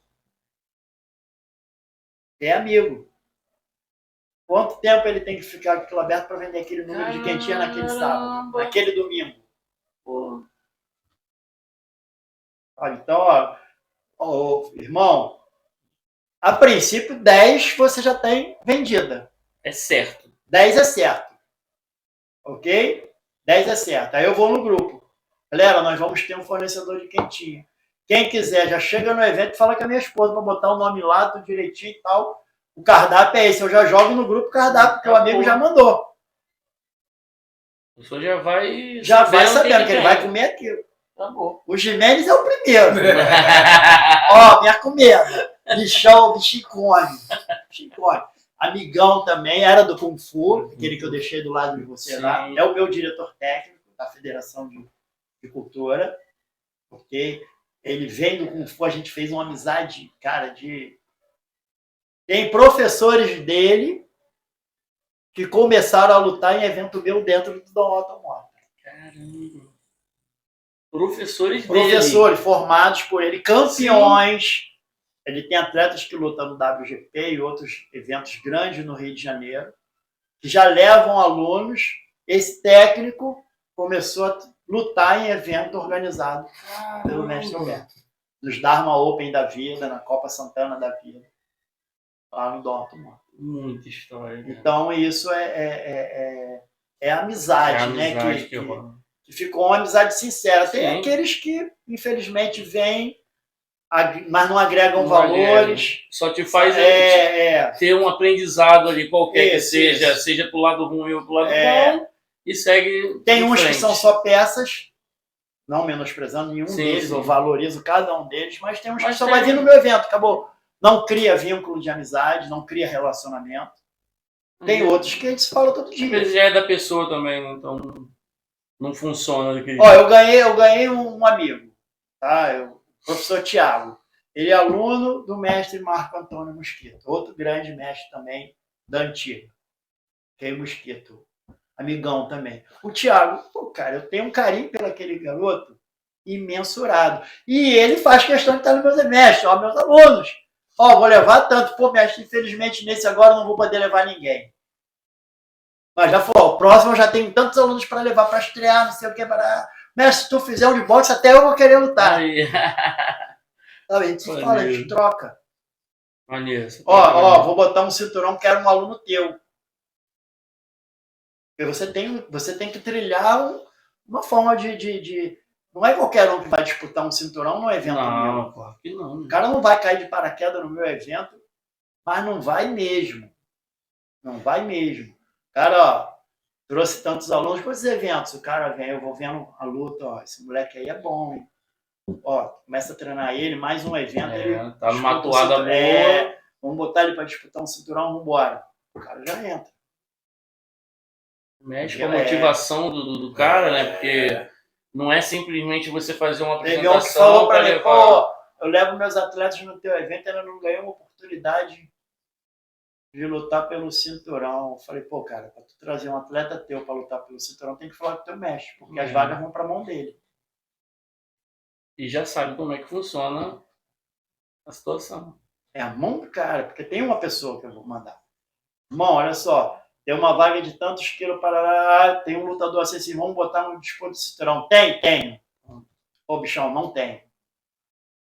Felizmente essa não tem, beleza. Também não consegui pro outro. Tu tem qual peso aí? Tem, então é para esse. Vamos Vamos aí, dar encaixadinha de leve. E aí acha que eu tô dando vantagem pro cara. Mas não, o cara quando vem pro meu evento, o cara traz 6, 7, 8, 10 lutadores. Caramba. O cara traz gente. E o cara sai de longe também. Nesse evento que a gente fez, até um rapaz deu uma entrevista pra gente, ele falou que ele participa de 2 categorias diferentes. Então você vê assim, que o atleta está literalmente se colocando à disposição e o cara também está fazendo o trabalho em cima dele, sabendo que o cara está conseguindo realmente, vamos dar seguimento nisso aqui. Tá dando certo, vamos embora. Tem um atleta que ele luta numa categoria, né? Porque assim, por exemplo, evento da X-Training. As categorias, um exemplo, 70 quilos. O cara tem 70 quilos cravado. Cravou, 70 quilos. Na verdade, ele é da categoria de 65 a 69,900. Aí existe uma tolerância de 100 gramas. Então ele está com 70, ele está nessa categoria. Por causa dessa coisa da balança. Se ele tiver 70 quilos e 100 gramas, ele já está na categoria de 70, 74 e 900. Aí, importante, hein? Vai marcando aí, tu que está assistindo aí, já sabe. Tem essas diferenças. Então tem o camarada que ele treina para 2 categorias. Sim. Ele tanto pode lutar abaixo quanto ele pode lutar acima dessa categoria que eu citei. Às vezes ele tem essa facilidade também, né? De sobrepor peso, de ganhar, perder. Porque aí nem todo mundo tem essa facilidade. Porque aí ele escolhe uma categoria que fica confortável para ele. 2 quilos, 3 quilos é mole, é diferente de 10 quilos. Maneiro. Cara, e disposição também, né? Porque, na verdade, você tem que ter um tempo para perder esse peso. Você não pode perder esse peso para a luta, exatamente. Vai chegar fraco, cara. Vai. Acontece muito disso, cara. Chega lá fraco. Tu vê que o cara é bom, mas na hora que ele soca, o soco tá sem peso. Mas isso todo mundo trabalha. Saindo pelo vazio. Hoje nós temos. E aí é que eu falei, a busca do conhecimento. Então, hoje nós temos dentro da equipe. A equipe não é composta. O Alberto é um ditador da equipe. Não, o Alberto é o dono da equipe. Ele é o mestre da equipe. Mas eu tenho um preparador físico, eu tenho um professor de educação física para me orientar. Não é feito assim no olhômetro. Eu chego para ele e falo, a gente precisa preparar tantos atletas para... Vamos embora. É esses caras aqui. Ele tá lá treinando junto, que ele é faixa preta, terceiro dan. Então nada melhor. Doação altíssima. Por que o Alberto Júnior é o socorrista do evento? Ele não tem apenas a formação técnica em enfermagem, mas ele é um graduado da luta. Então ele sabe exatamente a necessidade de interromper uma luta ou não. Quando você contrata uma equipe que não tem conhecimento de luta, é ruim. Você está abrindo mão dessa vantagem que se tem de você trabalhar com o cara que sabe. Já aconteceu de um socorrista querer interromper uma luta e o técnico botou uma pressão e a luta não foi interrompida. O cara não podia fazer isso. Porque o regulamento, o edital diz, o árbitro é autoridade e o médico é autoridade também. Sim. Máxima dentro do evento. E, cara, não dá para continuar, não. Dá para continuar. Eu tô dizendo que não dá. Pronto, acabou. E o árbitro tá lá no canto esperando. Isso aí. Você ele ele tá lá. Aí vem a experiência. Eu sou árbitro. Tô vendo que não dá. Aí eu senti que o técnico fez uma pressão. Voltou, ok. O cara encosta lá no corner neutro, um passo para frente, né? O cara tem que dar um passo que é a minha reta. Se ele bambear, acabou o luto. Okay? Mas eu tô vendo que ele andou reto, mas eu tô vendo que ele tá glogue ainda. Vamos lá, pô, a primeira mãozada que ele tomar, o cabo luto. Porque eu posso estar colocando, eu estou colocando a risco, a integridade e do evento. também fica manchado. Não só pelo Existe, sangue, mas também pela forma de não agir certo. Existe muita assim, por exemplo, você viu que a galera usa capacete. Sim. Alguns estudiosos dizem que é bom, outros estudiosos dizem que não. Eu prefiro usar. Se eu estiver errando, eu prefiro errar para mais. E eu falei, na hora que tu senta no homem da capa preta, lá na frente, Sim. o cara vai perguntar, tinha equipamento de segurança? Tinha, tava tudo Tinha. certo. Tinha socorrista? Tinha arbitragem capacitada?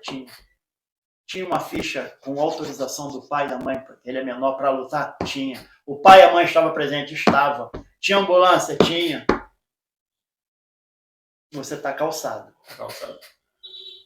Por que não tem o capacete? Por que não usou o capacete? Não, é por... Tá, mas você é médico para... Não, porque o cu não. Tentou explicar demais, vai já era. tentar explicar e não vai. Não vai chegar. Vai assinar. Okay? E aí o cara fala assim, pô, ele é de maior. O cara é de maior, se a gente combinar, pode ter o árbitro, que é a autoridade máxima, já foi orientado pelo Alberto a falar, não. Pô, cara, eu pago a arbitragem para eu não ter que responder esse tipo de pergunta não, mesmo porque tá no edital. Tem que o edital diz. Tem que lutar equipado. Pô, mas se a gente combinar, fala lá com o árbitro. Aí quando vai no árbitro, não, tá doido. Não, vai lutar de capacete. O negócio é simples, é só você treinar com o capacete. Acabou, pô. Entende? O negócio é direita e reta, pronto. Quer ficar burlando, virando. O cara sabe que ele tem que usar uma coquilha para proteger os Sim. órgãos genitais. Ele só quer usar a coquilha no dia da luta. Por que os treinos dele de sparring, ele não vai lá e não bota a coquilha para se habituar com a coquilha?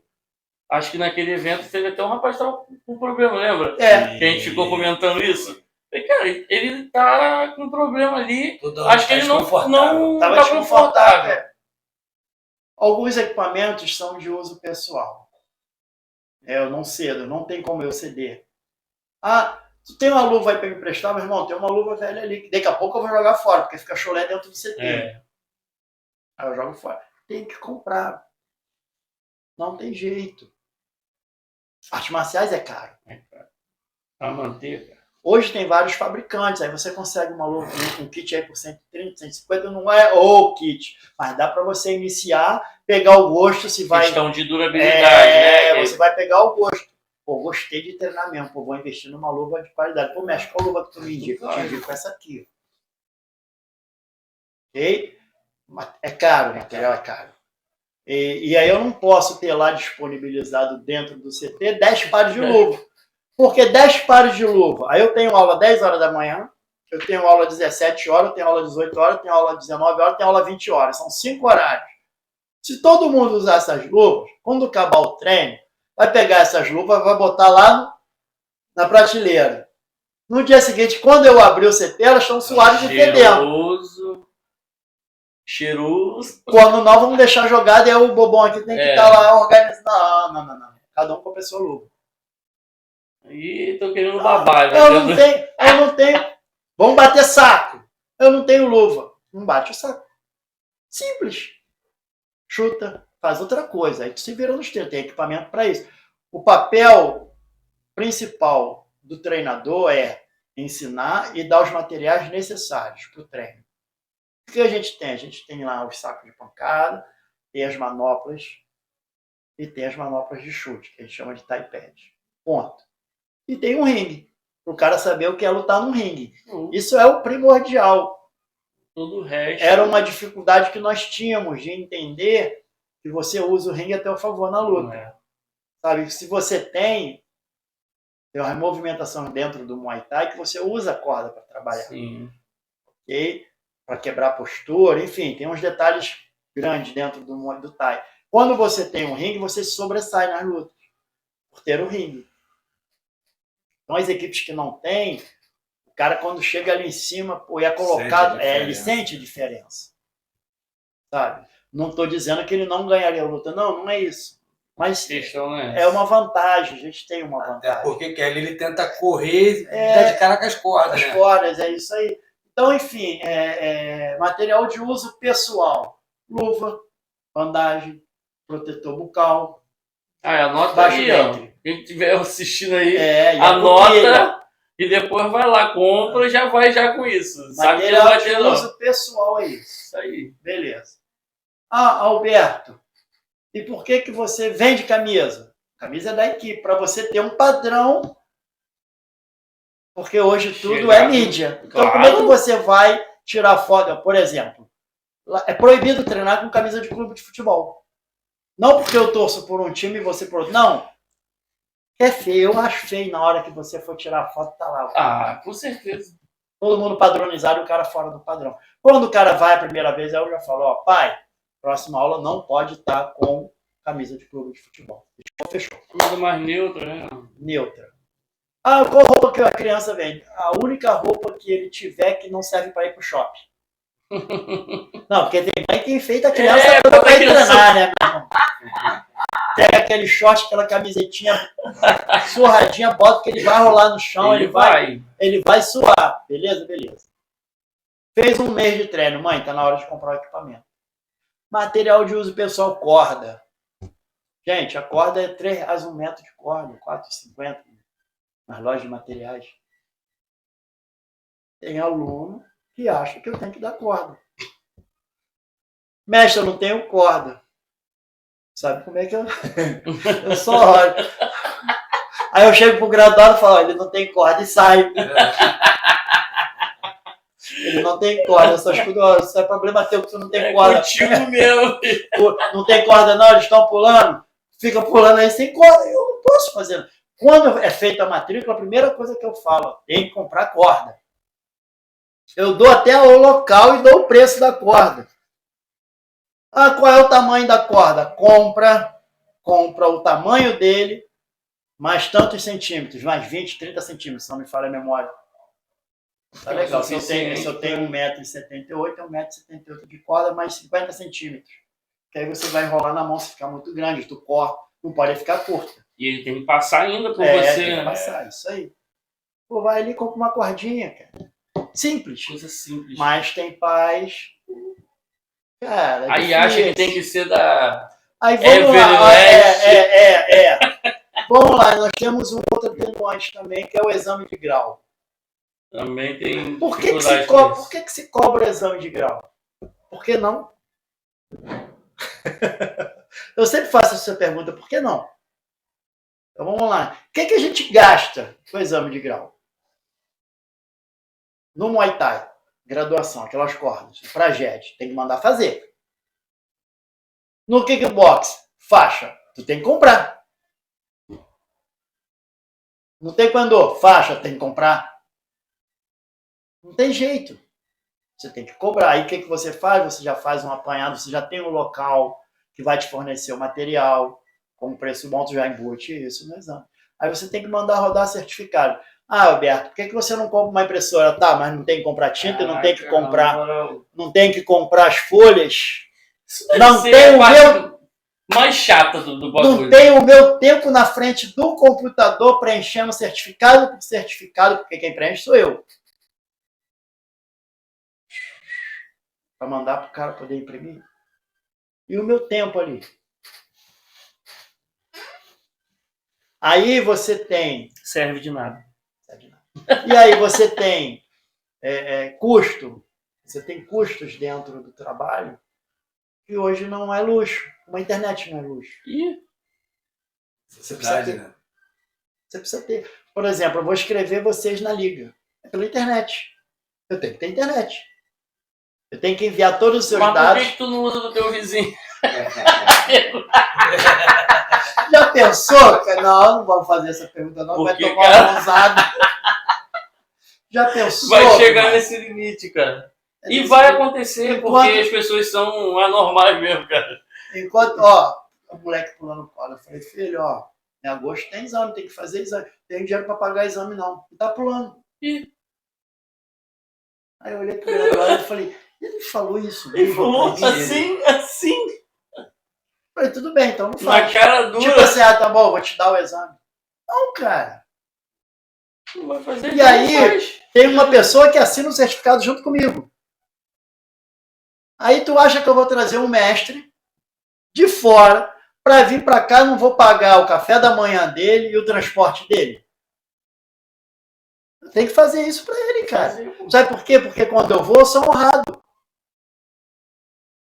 Eu fui De verdade. Eu fui na academia do meu aluno, acabou o treinamento, acabou tudo, ele foi pro restaurante e pagou o almoço para mim, cara. Então eu não posso fazer menos quando ele vem. Claro. Porque é meu aluno? Não. Não É como se você estivesse falando literalmente, eu vou fazer por menos agora. Como é que vai funcionar a situação? Não tem como funcionar. Não vai funcionar. Não tem como. Cara, então, artes marciais têm essas peculiaridades. E essas particularidades, né? Tem disso em artes marciais. Caramba. Sabe? E aí vem o mundo... Muitas das vezes as pessoas não têm a noção disso exatamente porque não tem esse tipo de conversa, não vai procurar a questão do conhecimento. E aí, por exemplo, o tempo que o profissional, vamos lá, estudou 4 anos, fez o bacharel em educação física. Isso não tem que voltar? Isso tem que voltar, cara. Tem. Isso tem que voltar. É simples assim. E aí, artes marciais você estuda a vida toda. Você está sempre, o tempo inteiro, em constante aprimoramento. E aí, faz como? Não sabe. Você tem que pagar para isso. Ele acha que você chegou numa determinada situação em que você só está olhando para... Isso eu estou falando porque eu já ouvi gente falando isso. Já vi gente falando assim, ó, tá vendo? Eu ficaria parado, olhando o pessoal, batendo, fazendo, não fala nada. Agora os caras que trabalham para ele lá, te olha como uma empresa, né? Te olha como uma empresa. É isso. Tá deixando o dinheiro girar lá. Agora os instrutores que estão ali. E fala mesmo. O professor Miojo não me atrapalha em nada. Não. Sabe por quê? Claro que não. Porque subir é fácil, se manter no topo é difícil.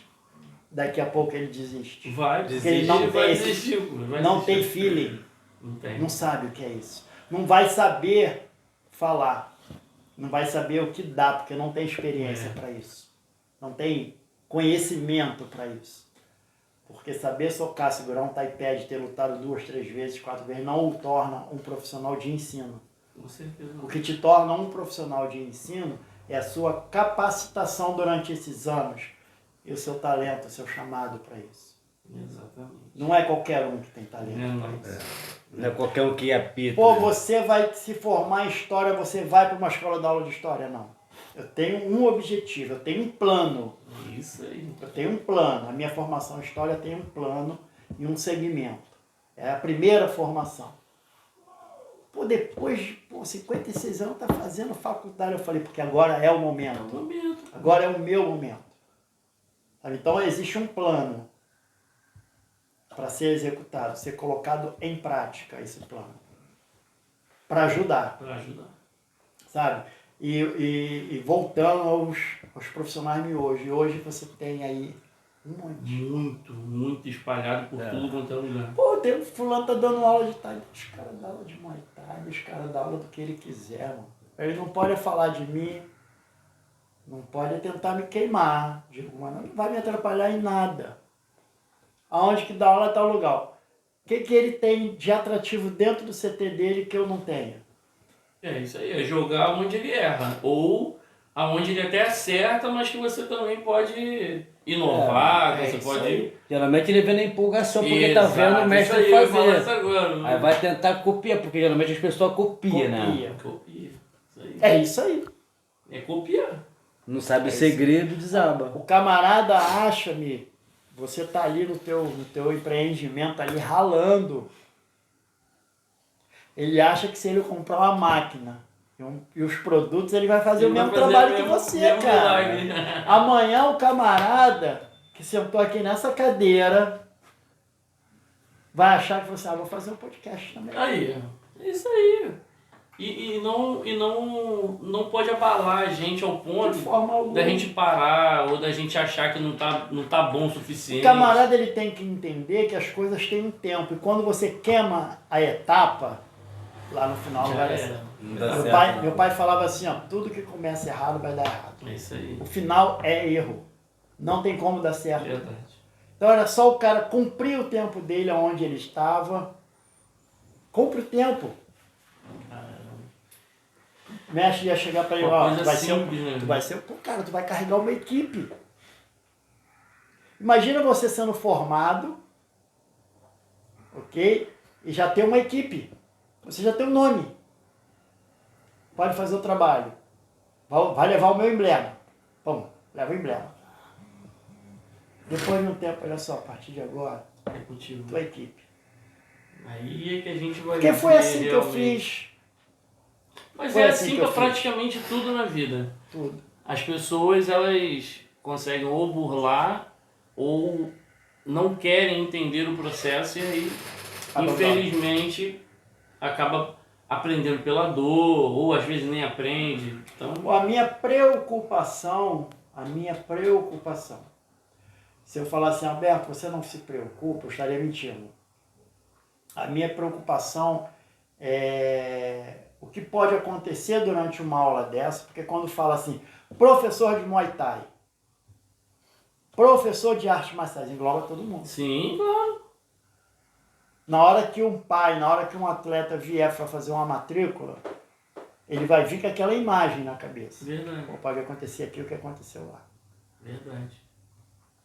Veio uma menina para treinar com a gente, que ela sofreu um assédio dentro de uma academia.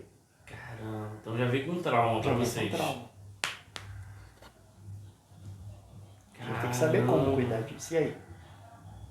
pesado. Eu dou aula de luta de chão, né, de jiu-jitsu. Sim. Não jiu-jitsu, jiu-jitsu. Tá? É diferente. Rapidinho para que possa entender. Por que a diferença de jiu-jitsu para jiu-jitsu? Grafologias. Isso na hora das traduções veio o Gil. Então se tornou jiu-jitsu o jiu-jitsu brasileiro. Ok? Mas a arte é jiu-jitsu. Jiu-jitsu. Senão não seria judô, seria judô. Agora fez sentido. Ó, me destravou tudo aqui na mente agora. Não é judô? É verdade. Não é uma arte que é disseminada de dentro, Disseminada de depois dentro. veio do judô. Isso aí. Gente. É coligado. Então não pode ser jiu-jitsu. Então existe uma história, existe uma cronologia por trás disso, Do porquê. para que você possa entender o que significa jiu-jitsu. Da existência. Ou Brasília jiu-jitsu. Novamente, O jiu-jitsu, você Ju. tem uma linha em pé antes. sem o i, tá, gente? É Ju. Ju. Sabe, você troca para levar pro chão.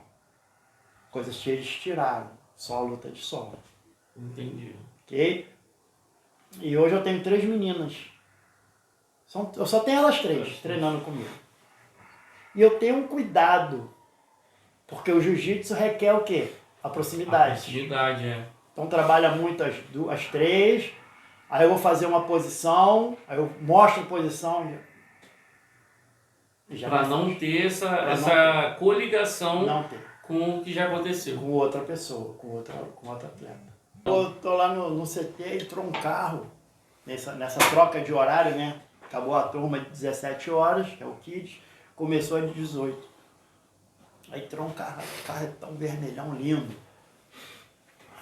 Aquele Golf Sport, alguma coisa, né?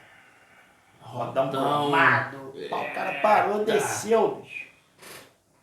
Boa noite, eu queria informações sobre as aulas de Muay Thai. Eu falei, adulto ou infantil? Ele, infantil, eu falei, X.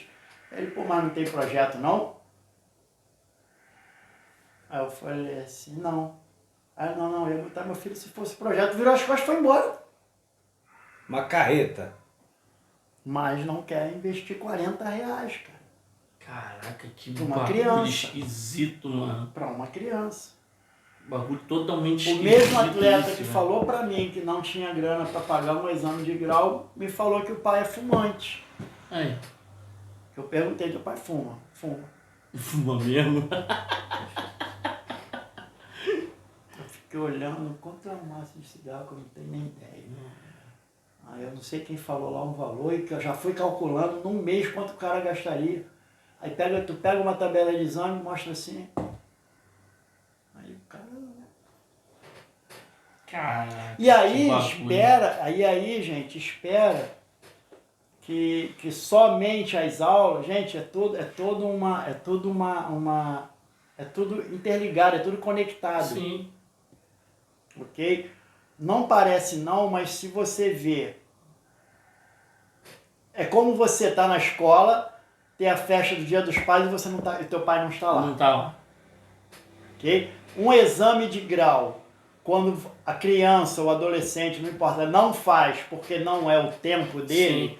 é tranquilo, ó, o próximo você vai fazer. Pô, legal. Mas quando ele não faz por falta de grana, isso me derruba. É. Agora, tu imagina o quanto isso desestimula ele. Pô, muito mais.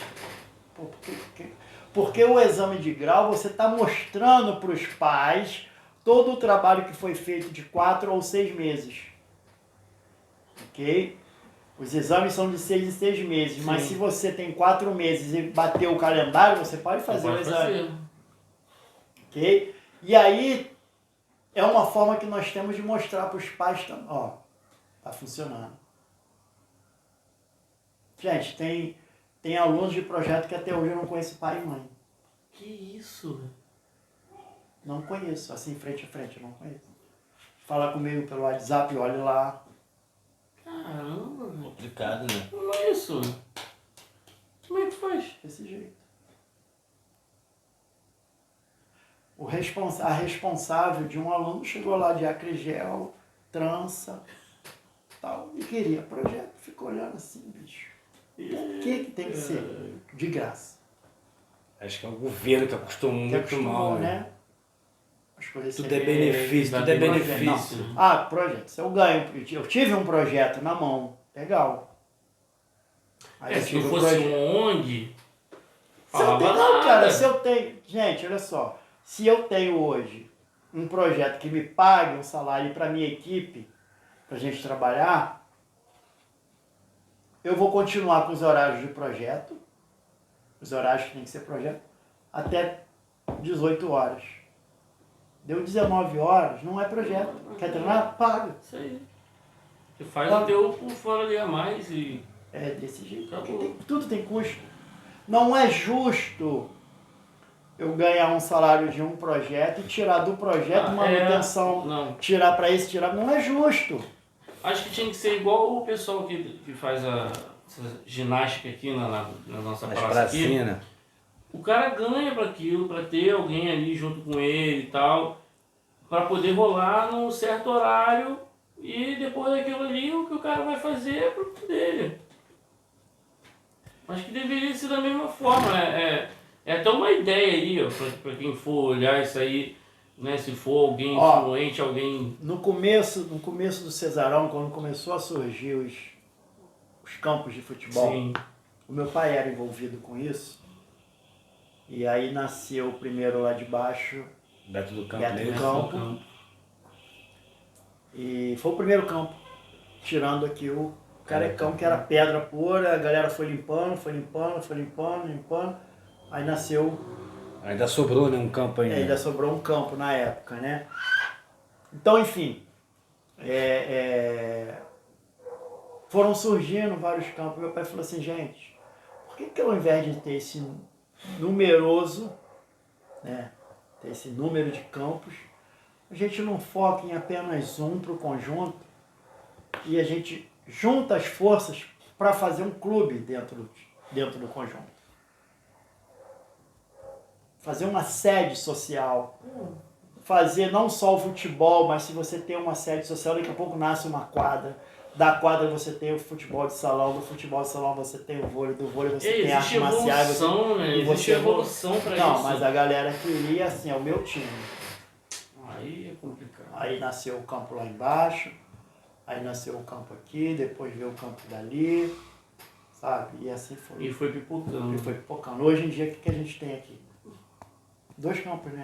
Ali continua ali. Ali continua. Eu nunca mais O passei campo por do ali. Independente é conhecido ali. E o Viracopos, né? É Viracopos? Não, o Viracopos acabou. Ali é o que ali? É o do Laguna. Laguna. O Laguna hoje, para quem não sabe, a gente vai até trazer aqui também o Bruno, que é presidente do Laguna hoje, né? Infelizmente o Jorge, nosso Jorge. querido Galo, não está mais aí. ele foi jogador, né? Jogou profissionalmente e tudo mais. E a pedido do Galo antes de falecer, né? Pediu para que ele tomasse conta, junto com... Qual o nome daquele outro? O Haroldo. O Haroldo, né? Gente, meu primeiro patrocinador dentro do Cesarão foi o Haroldo. Aí, Ele tinha um mercadinho. isso aí. Eu dava aula no CSU, de vez em quando a gente tinha umas festinhas pra fazer. Aí eu chegava, Haroldo, ele, o que tu quer? Eu falei, refrigerante. Aí ele pegava aquela caixa de convenção, né? Barezão. E barezão, toma uma caixa, dá. Sabe? Mecânica Cesarão. Somos uma oficina especializada, com bastante experiência em serviços automotivos e muito reconhecida pela sua honestidade e qualidade. Realizamos o serviço de injeção, bomba de combustível, limpeza de bicos, velas e cabos, scanner, cabeçote e muito mais. Somos profissionais capacitados e oferecemos qualidade e garantia nos serviços prestados. Deixe seu carro em boas mãos. Vem para a Mecânica Cesarão. Por isso que eu faço questão hoje, eu passo por ele, não é hoje Mecânica não. Cesarão. Somos uma oficina especializada, com bastante experiência em serviços automotivos e muito reconhecida pela sua honestidade e qualidade. Realizamos o serviço de injeção, bomba de combustível, limpeza de bicos, velas e cabos, scanner, cabeçote e muito mais. Somos profissionais capacitados e oferecemos qualidade e garantia nos serviços prestados. Deixe seu carro em boas mãos. Vem para a Mecânica Cesarão. Entendeu? Porque por causa, Mecânica Cesarão. Somos uma oficina especializada, com bastante experiência em serviços automotivos e muito reconhecida pela sua honestidade e qualidade. Realizamos o serviço de injeção, bomba de combustível, limpeza de bicos, velas e cabos, scanner, cabeçote e muito mais. Somos profissionais capacitados e oferecemos qualidade e garantia nos serviços prestados. Deixe seu carro em boas mãos. Vem para a Mecânica Cesarão. Mecânica Cesarão. Somos uma oficina especializada, com bastante experiência em serviços automotivos e muito reconhecida pela sua honestidade e qualidade. Realizamos o serviço de injeção, bomba de combustível, limpeza de bicos, velas e cabos, scanner, cabeçote e muito mais. Somos profissionais capacitados e oferecemos qualidade e garantia nos serviços prestados. Deixe seu carro em boas mãos. Vem para a Mecânica Cesarão. Mecânica Cesarão. Somos uma oficina especializada, com bastante experiência em serviços automotivos e muito reconhecida pela sua honestidade e qualidade. Realizamos o serviço de injeção, bomba de combustível, limpeza de bicos, velas e cabos, scanner, cabeçote e muito mais. Somos profissionais capacitados e oferecemos qualidade e garantia nos serviços prestados. Deixe seu carro em boas mãos. Vem para a Mecânica Cesarão. A ponto de bala, poder ganhar os campeonatos do Mecânica Cesarão. Somos uma oficina especializada, com bastante experiência em serviços automotivos e muito reconhecida pela sua honestidade e qualidade. Realizamos o serviço de injeção, bomba de combustível, limpeza de bicos, velas e cabos, scanner, cabeçote e muito mais. Somos profissionais capacitados e oferecemos qualidade e garantia nos serviços prestados. Deixe seu carro em boas mãos. Vem para a Mecânica Cesarão. No Instagram, Mestre Alberto Carlos, no Instagram. No Facebook também. Tem lá o símbolozinho da tem academia. emblema, tem minha foto. Isso. A pessoa identifica lá. A gente vai botar aí na frente também para poder vocês verem. Só ligar 98499-1103. É o meu telefone de contato. Cara, eu queria fazer muito mais pela comunidade na qual eu fui criado, né? Pela comunidade na qual eu cresci. Fui embora daqui uns 2 anos e meio, fiquei fora, voltei. Existia essa necessidade para crescimento, né? A gente às vezes precisa quebrar a carroça. Então, enfim, queria fazer muito mais. Mas infelizmente sozinho não tem como. Mas o que já é feito agora, é claro que a gente está tentando mostrar isso, né? Que o importante é continuar a acontecer. É. Não pode ter uma Eles não quebra. podem, eu penso muito nas minhas crianças. Eu falo hoje para os pais. Teve um dia lá que o garoto chegou para mim, olhou para mim. Mestre, eu falei o quê? Eu te amo. Caramba. Isso aí. Falei, isso tudo só existe por causa É deles, isso, cara. pô. Com certeza. Eu te amo. Com certeza. E a gente. Sabe, abraço. Eu falo, cara, esses moleques eles são muito carentes. E a gente sabe dessa necessidade que eu vivi uma coisa com a minha filha tem 5 anos, eu vivi uma coisa com a minha filha esses dias na escola e que me fez parar para pensar exatamente sobre isso. A professora falou assim, ó, a psicóloga quer conversar com vocês. Ela tá querendo abraçar muito, tá agarrada demais nas crianças, as crianças estão incomodadas e tal. Aí, primeira reação da minha esposa foi o quê? Ué, mas minha filha é criança amorosa. Não, a questão, a gente não tá falando mal dela ou que tem que mudar o jeito de você ensinar, você tá fazendo certo. O problema é que muitas das crianças que estão aqui não tem isso nem dos pais. Então, assim, isso mexeu comigo de uma forma que quando a gente se programou para fazer os primeiros podcasts, né? Eu falei assim, cara, eu não tenho como trazer todo mundo que eu quero dentro de um mês. Mas dentro de um mês eu consigo mostrar pessoas pontuais que vivenciam esse tipo de coisa e que pode trazer informação e formação para essas crianças, possíveis jovens que vão ver.